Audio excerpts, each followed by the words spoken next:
Hi, everybody. Thank you for joining me with Chat with Kat. Today, my guest is Heather, and Heather is the owner of Heather Doughty Photography here in Peterborough, Ontario. Yes. So, Heather's agreed to join me today. Heather, can you tell me a little bit about what you got into, what your specialty? I was checking out your website a little bit. I was doing a little bit of creeping.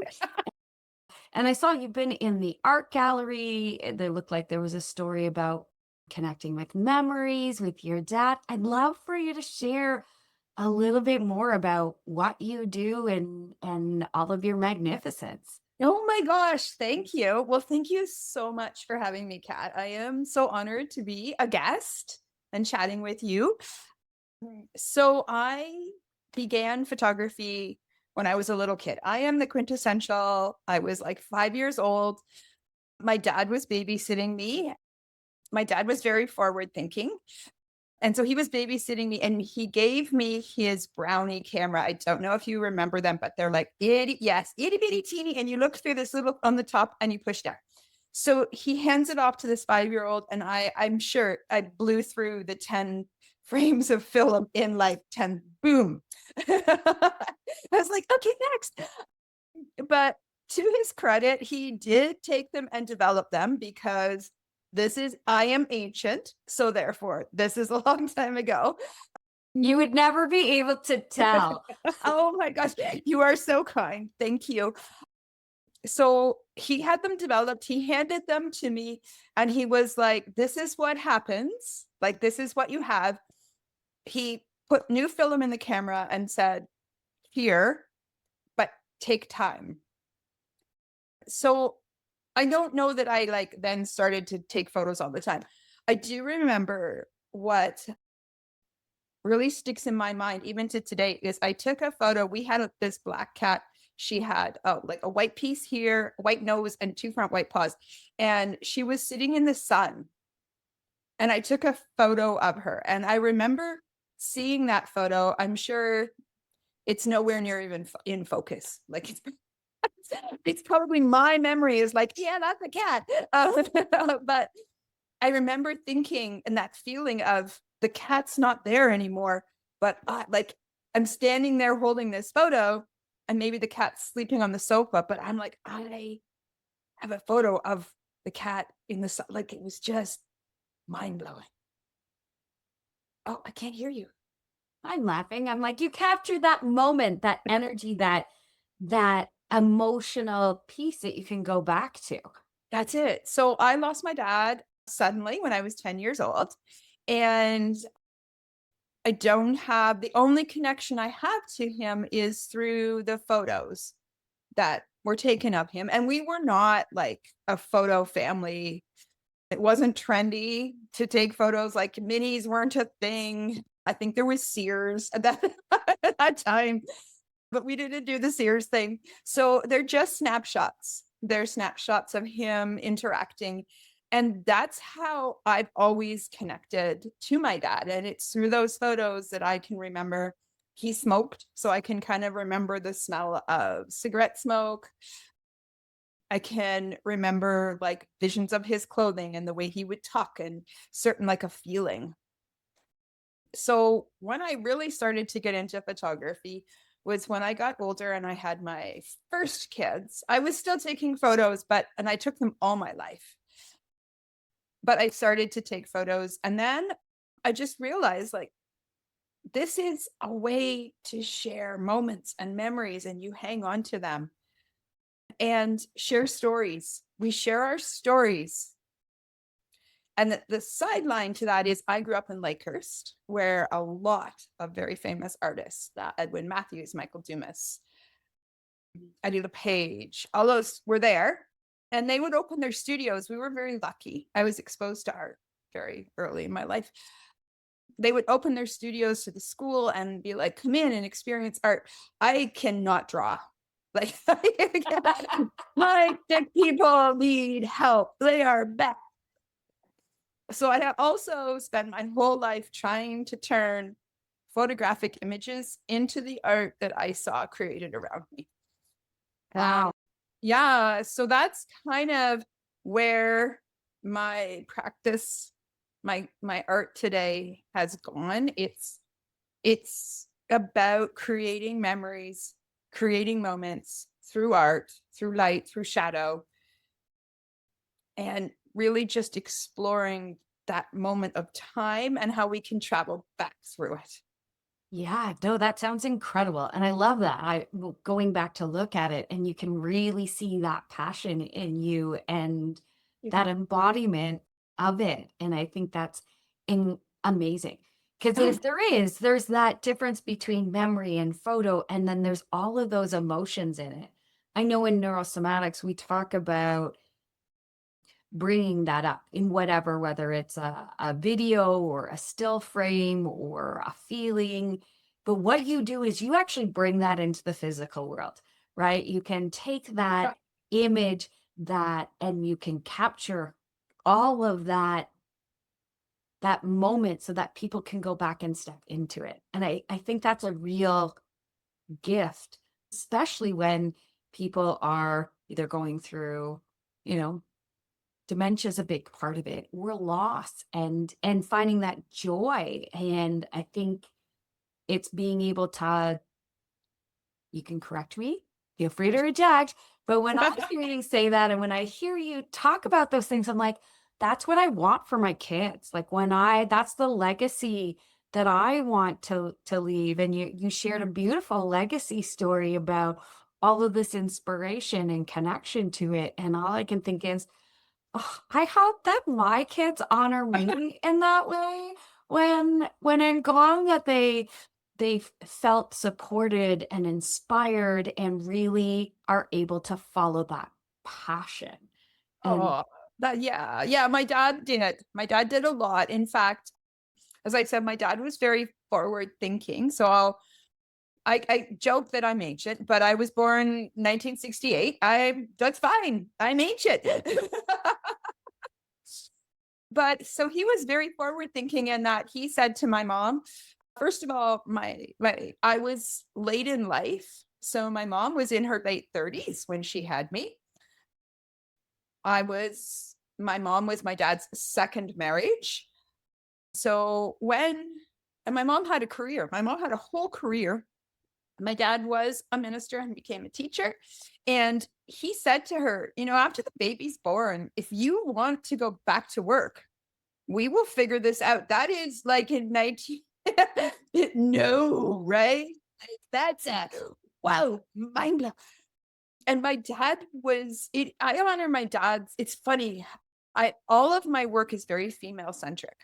I love to share my personal projects, are sharing women's stories and how we connect in this, you know, through our stories. And in today's world where we're so digitized, we are so siloed. We think I've got 7 million friends on Facebook, whatever, but I never go out and have a coffee with anybody. And I see all these beautiful houses right now, right? All the decorated houses and all these things. And I'm feeling all this stress.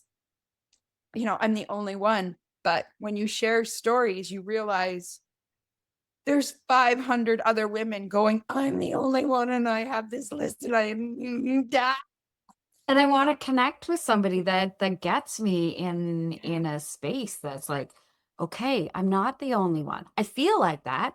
yes. And Yeah. And so my dad was so forward thinking. So he always said, we are all the same inside. We all have bones and we all bleed red. Like, I'm sorry. It does not matter. So he did not, and he always said, it doesn't matter to me who holds what position, as long as whether they're male, female, gender neutral, like whatever. He didn't have that. There was none of that at that point. But as long as they are the best person for the job and they respect other humans, you can be as successful as you want. But if you don't respect other humans, it doesn't matter what gender you are. So I grew up with that. And my dad always celebrated women and believed that women could do anything. I was told I could do anything. So I became an artist, which is, but yeah, nope. But an Um, artist is that's an embodiment. It's a gift. Your creativity. There's a lot. I just I Thank you. have so much honor and respect for that space. Myself, not so creative. I Oh, I don't draw know. my photos.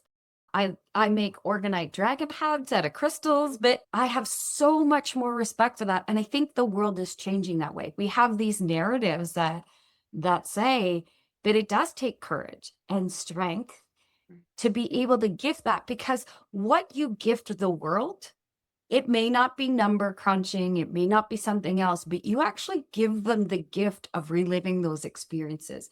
You're giving them a gift to be able to share that legacy with their family and their stories, and not only just a still frame, but from what I've seen on your site and what I hear from you is you actually are able to capture that energy and that experience in that moment, so that when I look at that, I actually go back in time, or I can take that emotion and that feeling and say, I want to recreate this for my own family.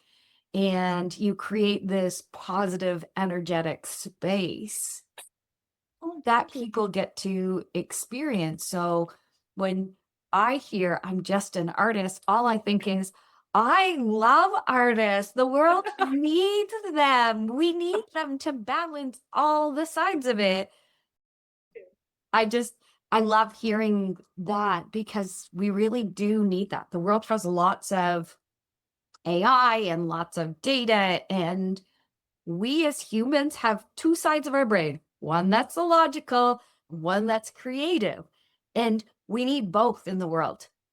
We need both, because it is that so much joy can be brought through that darkness when we're inspired by those images, when we're inspired by that beauty, and finding the beauty in those dark spaces. So when you're telling that story of that light in the dark, and I can't wait to see all of these women's stories, and so I'm going to explore it at the art gallery, is that that's what brings us forward. And that I think that captures it, because it's a way for us to visualize the journey. And I think that's part of what you gift people, from what I've seen. That's so beautiful. I mean, so you know, just an artist is it's your key bet. I believe everybody was born with creativity. So maybe you cannot, or you know, can't, you say you can't draw or whatever. I say I can't draw. It's proven fact. But even just creating this space here is creative. So I believe everybody has creativity in their soul, and art connects you to that piece, even if you never pick up a paintbrush or a camera, or you know, a pottery, you never work on a pottery wheel. I believe that that is why people forever come back to art, is because creativity lives in all of us.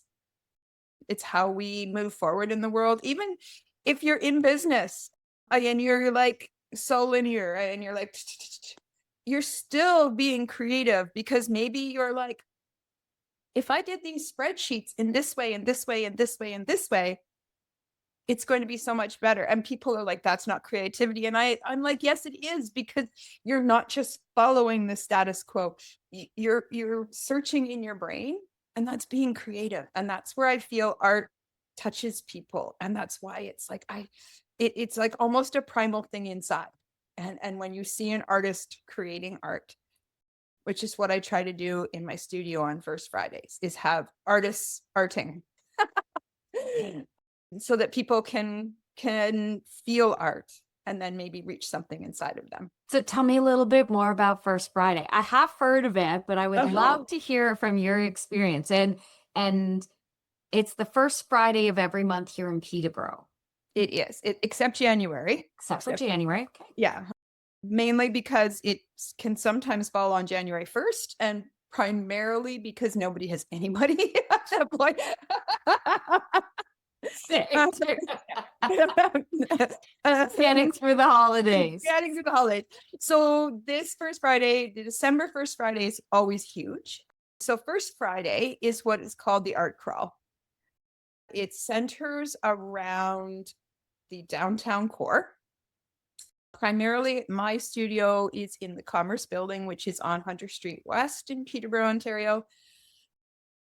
And it kind of is the block, Hunter Street, George Street, Simcoe, and then Water, but it will spread. It pre-COVID, it was huge. It encompassed almost the entire downtown, the George Street, Water Street strip. Wow.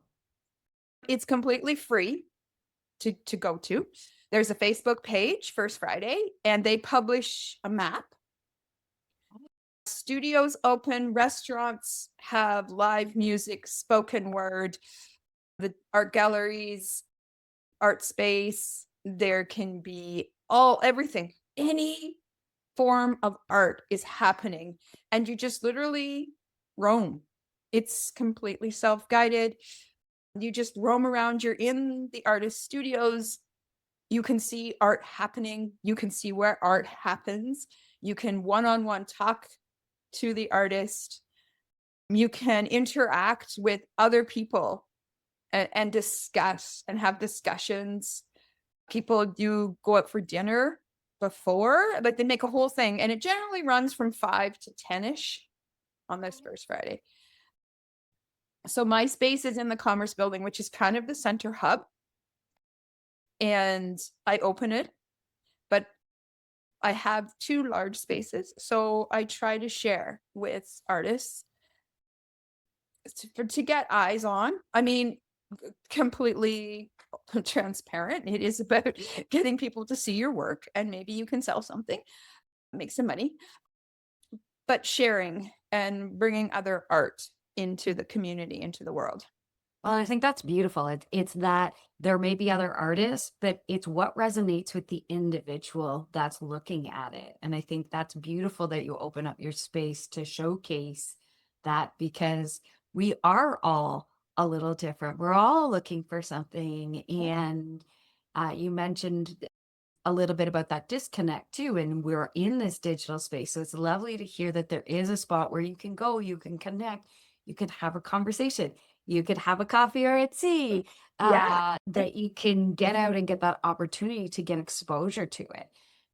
And I know that that's something for me, since moving back to Peterborough, has been part of figuring out making new connections. I have a lot of old connections, and I it's also just getting into that routine. I've been gone for over 20 years, and then coming back and trying to get through COVID and start meeting more people face to face, getting to have conversations, and the fact that you said it's even a free event. So it's Completely. something that's interesting to do.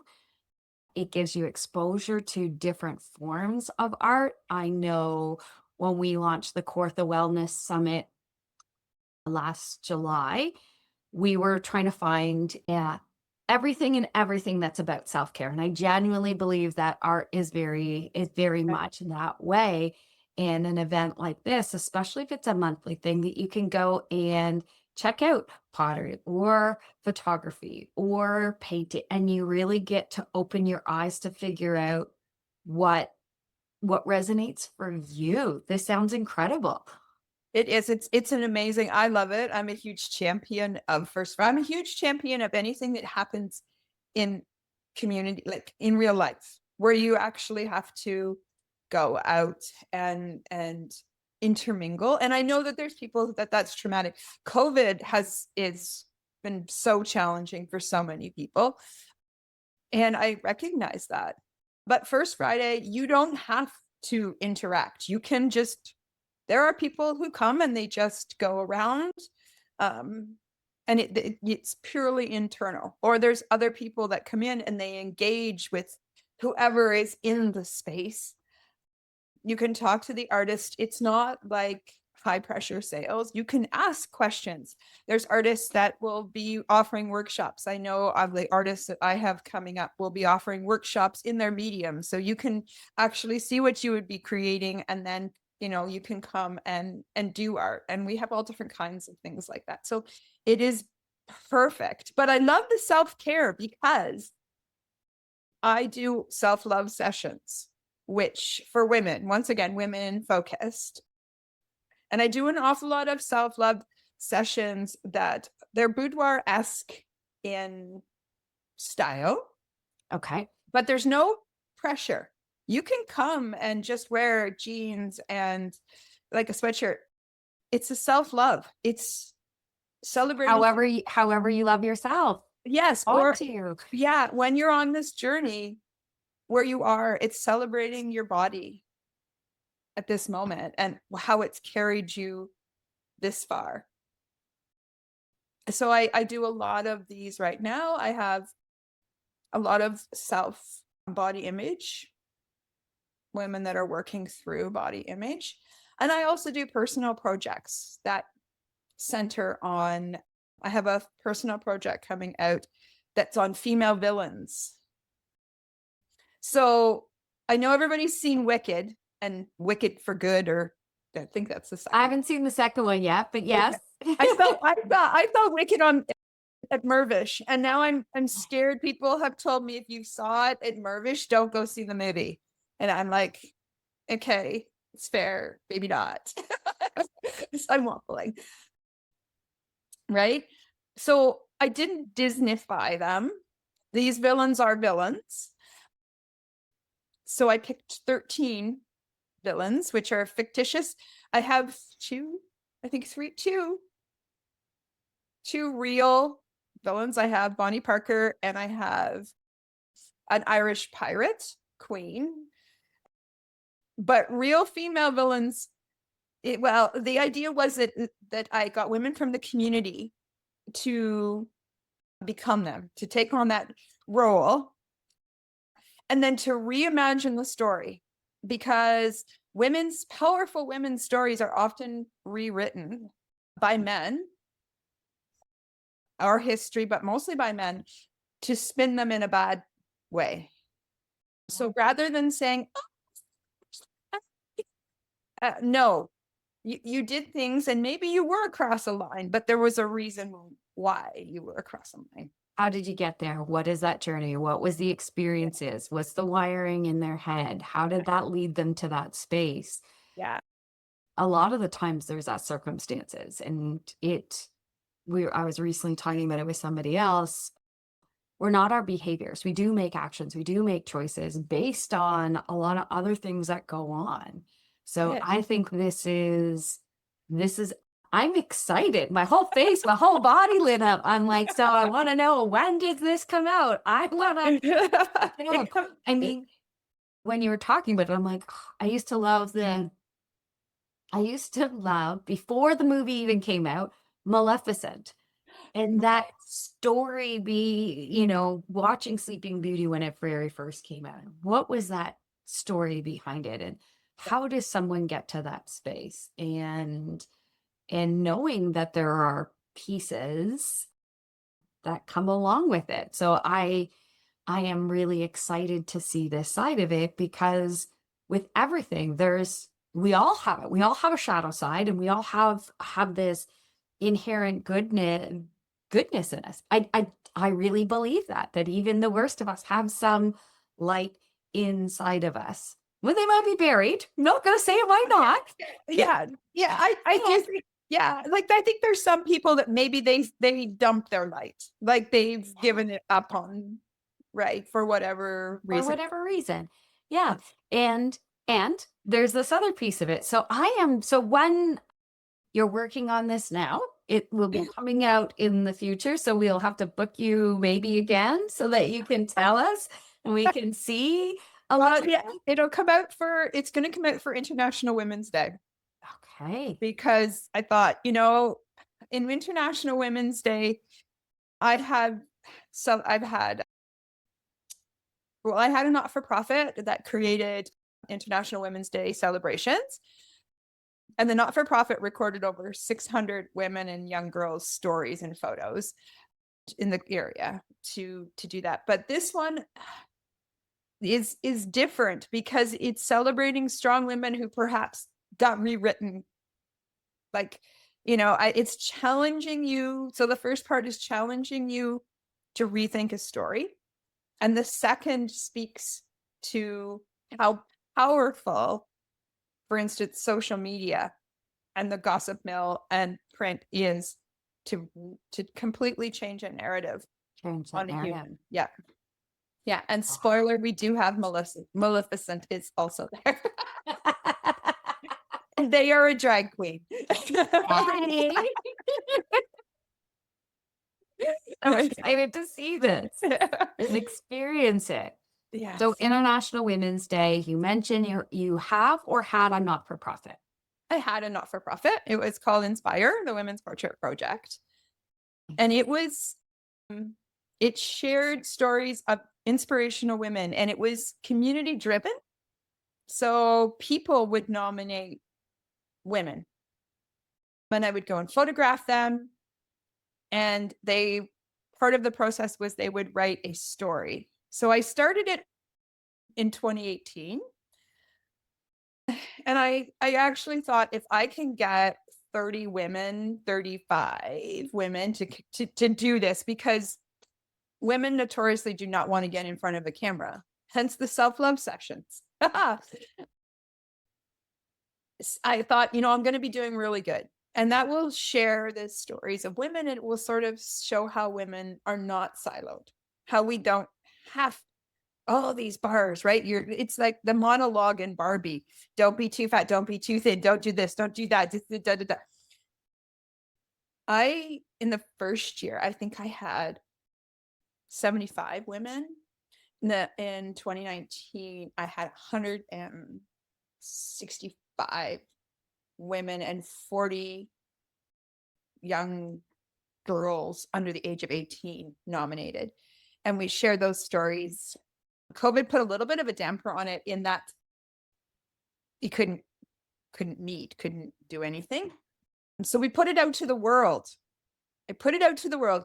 And I turned the world into the photographers. So you were to send a photo of a woman or young girl who inspired you and a little story why. And on International Women's Day, we put it back out into the world. We got 65 people who responded from all over the world. All over the world. And like, they were amazing women. There was a woman who worked probably like an equivalent, it was in Germany. So probably like an equivalent of our YWCA, John Howard Society, Brock Mission kind of thing. And when COVID had happened, Germany shut them all down. Like they shut down all those shelters. So she got together a group I don't know, not sure if it was Berlin or Frankfurt. She got together a group of people and they commissioned hot dog carts. And they would go into like the homeless areas and they would cook very basic meals.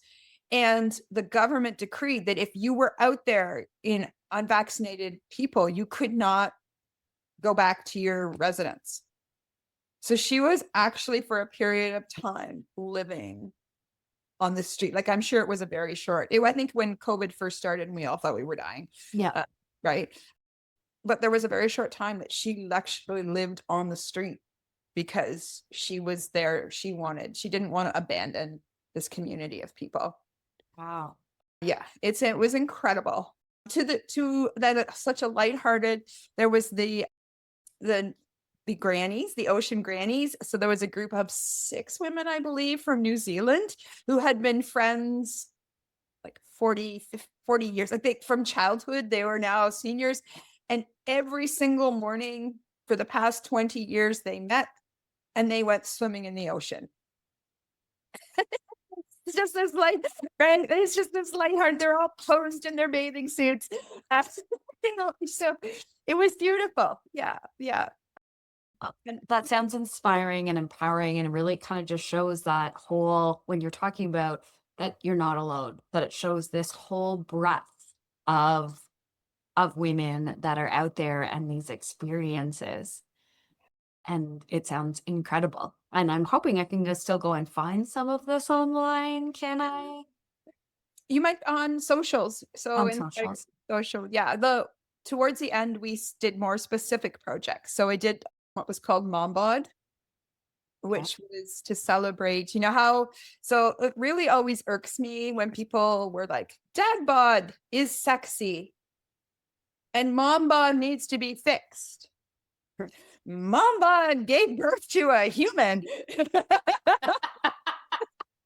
They, Changing the narrative. I love that. I talked about that with my son, in particular around choice of words. And I'm like, there's one in particular, that P word. And I'm like, every time someone says that to you, I want you to say thank you because that was very strong and you came out of one. And he's like, I don't know if I can say that, mom. And I was like, mom bods are beautiful. they're gorgeous.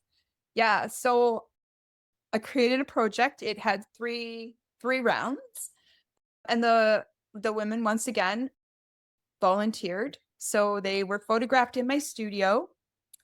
They had to wear leggings and a sports bra because I wanted to show the power of mom bod. They could bring their kids if they wanted.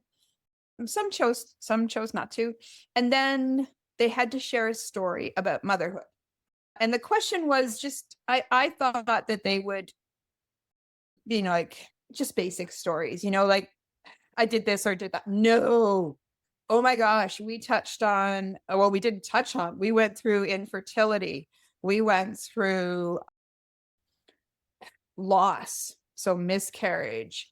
We went through like artificial insemination, all those things. Postpartum depression, like fallopian pregnancies, everything. And the powerful thing was because I believe in reading and I believe in seeing the photos, but I felt there was a piece missing because if I read your story, I'm connected, I see your face. But if I hear your voice and I can look in your eyes, we are now sharing a piece, like we are connected. So we recorded the moms telling their stories, uploaded them, and you could go on. It's when the photos, there was a QR code, and if you scanned it, it would take you to the mom's recording. So you could stand in front of the portrait and hear the voice tell their story. And I had people, it was hanging at Venture North, and I would have people email me all the time. They called them the moms. And people would email me and be like, I went and spent my lunch with the moms today. And the energy, when you put 30 portraits of moms in a room, it's like a hug. It's like a virtual hug, right?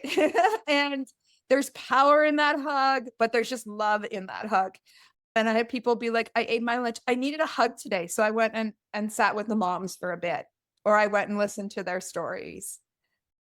And because they were in the windows on George, people would walk by and they were like, I didn't know what your project was. And then I read the QR code, like I listened to it. And oh my God, that happened to me. And I can't believe. And I had older women reaching out being like, I wish there had been something like this when I was pregnant because I felt so alone and I thought it was just me. And yeah, so the Mom Bod was a huge, huge project. Oh, it sounds incredible. And I want to say thank you because there are all of those pieces and I love hearing about it. Obviously, I do neurosomatic work. I work with the voices and the patterns and all of those things. And you do it in such a different, beautiful way too, that you're inspiring women, that you're embodying it. You are bringing your magnificent and then showcasing. You and I talked before this started that I love when people figure out their uniqueness and showcasing them. And that is exactly what you are doing with all of these incredible projects. And I I'm inspired. I am excited.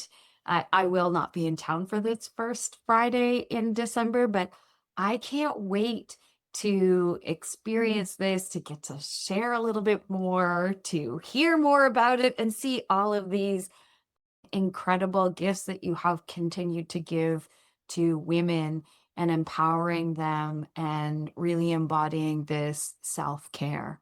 What an incredible legacy that you are providing for people. Well, thank you. That's very kind. I try to. People, women especially, don't recognize how incredible they are, right? I'm sure you see that all the time. They are always, it's not me, it's, and, or if it's not that much, or if, it's, and they just don't own it. And I'd like for women to take a step back, and own it and see how amazing they are. And see how amazing they are, and that you're great just with the way you are and where you're at. And then if you want to make the change, that you can do that, and there's gentle ways to do that, but to see their own beauty, to see their strength in it, because the narratives, the systemic stuff that we've got has shifted us for how we even interpret the world. And so the fact that you can, I talk about changing the lens. That's what I do, is I help people rewire their brain to see it through a different lens. And the beautiful part is, it sounds like you have this beautiful tool, this beautiful lens, this camera, that you are able to allow them to see what you see through it. And then they have that video, the talk, the photograph, and they can relate to it. And it is such a gift to bring that out in people. No, thank you. Yeah, it's just, you know what? It was at the Mom Bod. And also I did one called Ghosts in the Room, which was for women over the age of 50, because that's a societal thing, right? They disappear per se. But even just to see them, they see their photo and their family is celebrating them. Or somebody that they don't even know comes up and says, "Oh my gosh, you're amazing. Like you did this." And you can just sort of see the like their eyes light up. I did, the most recent thing I did was I had created a photo. I don't know if you've ever seen Ormond Giggley's Girls in the Windows, where he put girls in a window. So I recreated it. We did it over 3 days. Once again, I think it's 48 Peterborough centric women split into 3. Statement House Neighborhood Vintage dressed them. But when we were shooting it in the studio, you might have anywhere from 5 to 15 women roaming around, getting dressed, hair and makeup, and they're like cheering on the woman who's in front of the camera. They're like, "Oh, you got," like, it's just this power, and you can see it reflected in the images that came out of it. The women are all just, the portrait just radiates with joy and energy, positive energy, because they feel so good about themselves. And that's what I just love to give back, to show women that they are so amazing. Ugh, I'm excited. My whole body's lit up. You can tell the face, the smile. But then I'm probably preaching to the choir, because this is all things that you do. So I just do it in a different way. And that's the beauty of this, is that it's for people to connect and figure out what works for them. And so there are lots of people that, what I do is we don't spend a lot of time talking. Traditional ways work for some people. They want to go and talk about it and do those things. What I do is I use neurosomatics and muscle testing and neurolinguistics, and I'm like, yep, and I'm moving on. 3 hours, let's get at it, let's get moving.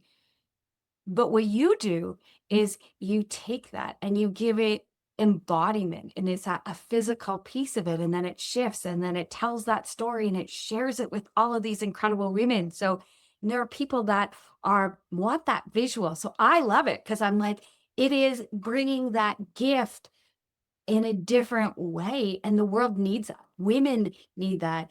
Yeah. We as a society need to be able to see that, to recognize some of that systemic stuff that's changed, or this narrative and the old stories, and bring out and really showcase it. So I love it, because yes, we're both talking about self-love, and we're both doing it in ways that make sense for us and our life purpose. And then I love seeing, I'm like, oh, in my head, all of those creative things are going. I'm like, oh, I'd love to, like, I have all of these collaborative things that are going on in my head that I'm like, oh, how do we I would love to. I love collaboration.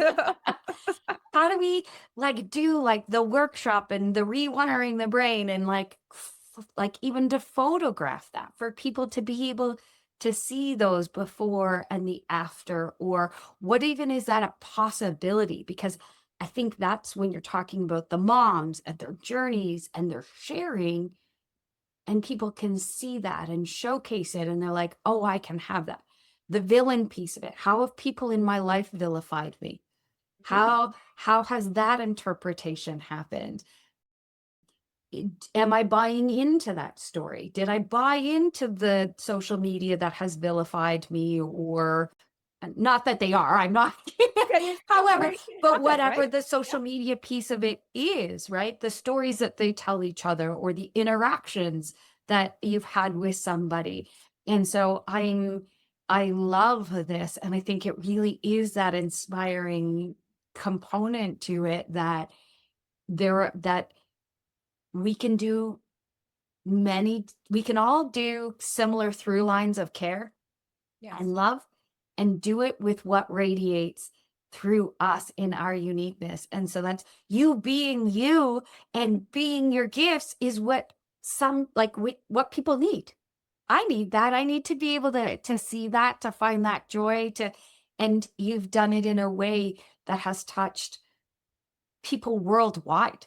I'm gonna say the 5-year-old, like the young you that started off with the camera, to go back and talk to her to say, "Hey, you inspired this woman in Germany. You got to tell this woman's story. You'd not only reached Germany, you didn't reach just the Peterborough community, you have ended up in New Zealand. The gift that you have given, that you've continued to inspire, is a global piece of it just by being you. Yeah. You're doing work too, but you are being your life's purpose. And that is inspiration to myself. I hope it is inspiration to the absolute world, because if we could get more people doing that, I think the world would be a little bit of a different space. Well, that's beautiful. Thank you for oh my gosh. I don't know what to say right now. And that's okay. That's okay. It might be a good spot to pause this one. Yeah. And I just want to say thank you so, so much. I have really enjoyed our chat today. I'm looking forward to connecting again and hearing a little bit more about everything, maybe just after International Women's Day, so we can You can see the share a villain. little bit what's on the horizon, and see a little bit. Not only that, but really just direct people to it, because where to go and see that, where to hear those stories, where to connect with you. I will put this up on the YouTube site as well, but I just want to put it in here. It is heatherdoughtyphotography.com if you want to check out her site and look to connect with her. And if there's your Instagram, we'll put that all in this space too, so that you can really have that opportunity to explore, connect with Heather. I'm sure she'd love to hear from you. Or you're getting this and you're seeing this before the first Friday in December. I'm sure she would love to see you in her studio. And if you miss it, there's always the first Friday in February or March or April. There's so many dates. Or you can come see the villains. You can come meet the villains. Okay. Oh, when is that? So probably around the first Friday in March. So I think Okay. that the first Friday in March comes just before International Women's Day. So And I'm trying to make it that the villains will be there. Will be present. Okay. Well, when you get that solid, like when you get that date, email me because then I'm going to show up. I'm going to Okay. come and meet your villains and hear your stories. They're pretty epic. I got to tell you. Yes. Excellent. Well, thank you so much. Thank you so much for creating this space and for talking and chatting. Thank you. Thank you. Thank you.